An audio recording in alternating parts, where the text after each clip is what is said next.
Hello, everybody. Let's talk a little bit more about this lunar eclipse and the whole eclipse season that we've been experiencing for the last couple of weeks.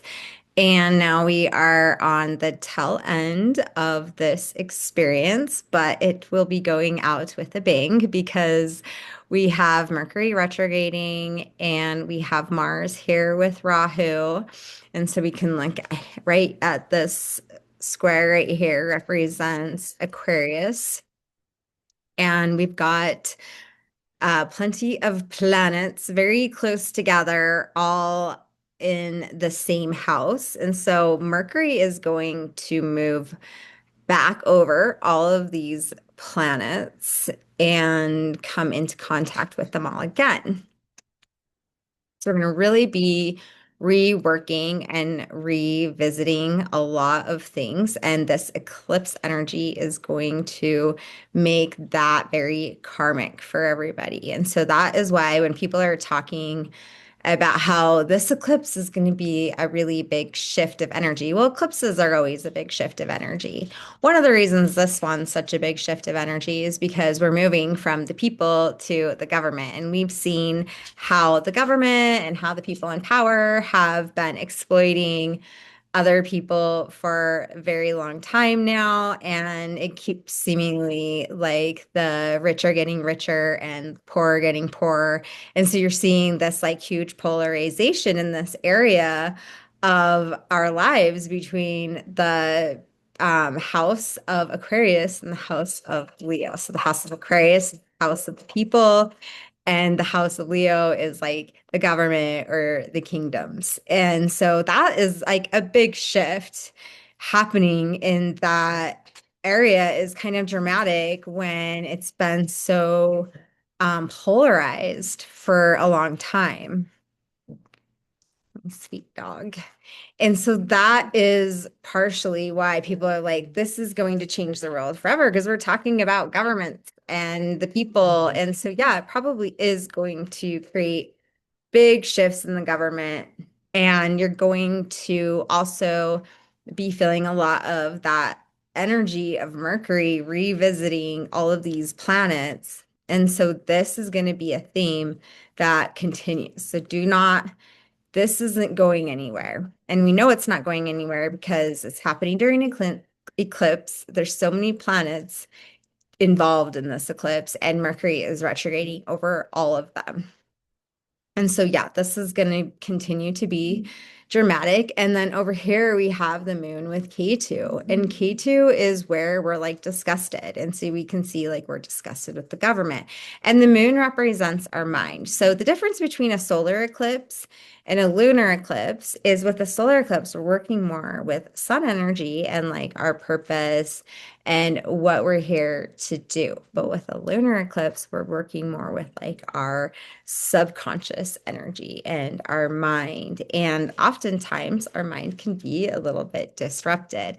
And when the mind is here with K2, K2 is a very critical planet.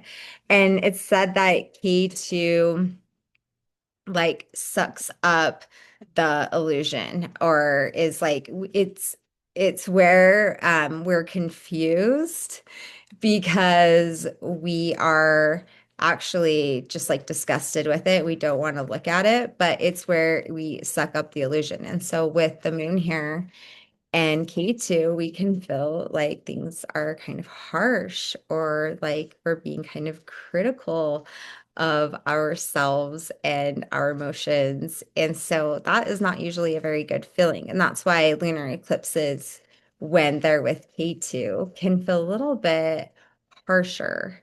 And it's because the moon with K2 is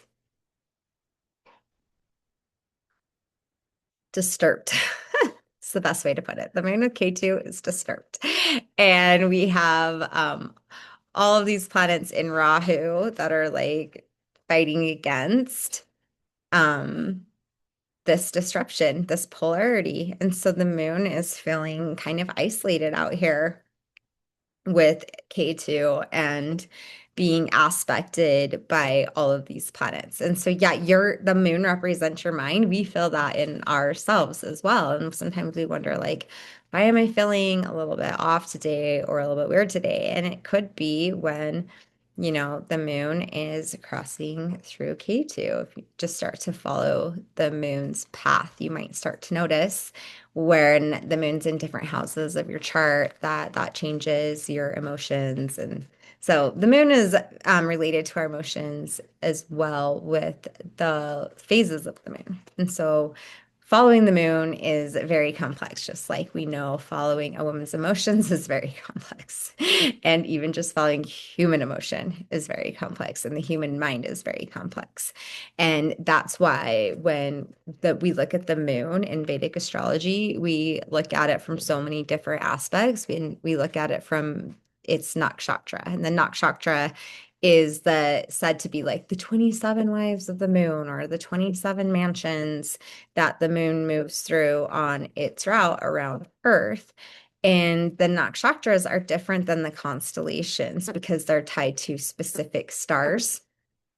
And there is 27 of them, and they're divided out between the 12 constellations. So they still run along the same path, and they're just designated stars that the moon moves through. And these nakshatras are what activate our dasha cycle or our karmic cycle unraveling. And so the moon is tied to our karmic lessons and the way that our karmas will unfold. And that is why with Vedic astrology, when we're looking at the moon, we are not just looking at the sign that it's in, but we're also looking at the nakshatra, and that's very important. And in the case of the moon right now in this lunar eclipse, it's going to be in the nakshatra of Virga Falguni.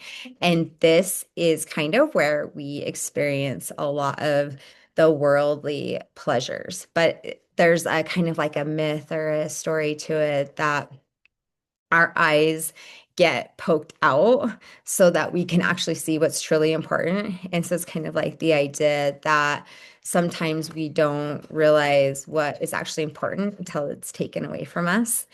And that what's actually important isn't anything that we can touch or see, but it's what is like in the heart. So the true lesson of Purga Falguni is realizing that there is no material comfort that can actually beat the deeper lessons and experience we have through love and connecting to our heart. And so when this lunar eclipse is happening and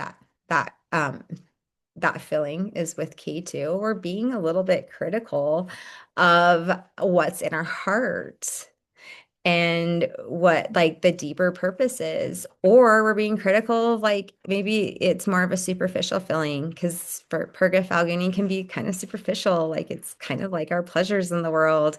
And the deeper meaning is that we find pleasure beyond the material comforts of the world, but it can have like a superficial effect too. And we might be being critical of that and saying like, no, you don't get to have those worldly things and be denying ourselves of comfort and of pleasure. And so paying attention to where you're at. And this might be a time where self-care and taking care of yourself is critical.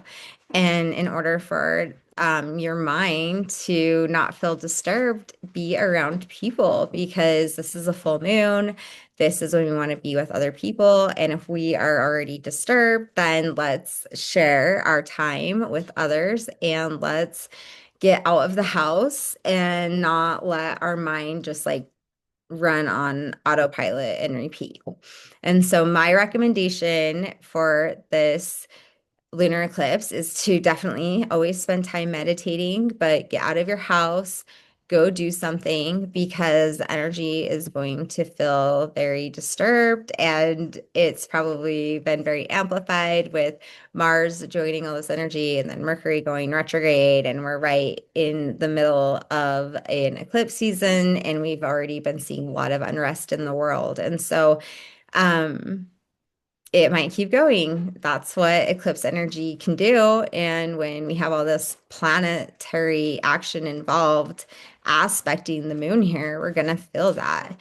And it's going to be intense. And so mentally, we can prepare by taking time to ground and take care of ourselves. And if you are curious how this eclipse season is affecting you and you want to perhaps get a Vedic astrology reading, like I would love to connect and go through your chart and answer any questions you have about your Rahu and Ketu or about your ascendant and how this eclipse season is affecting you. So I will see you in the next video.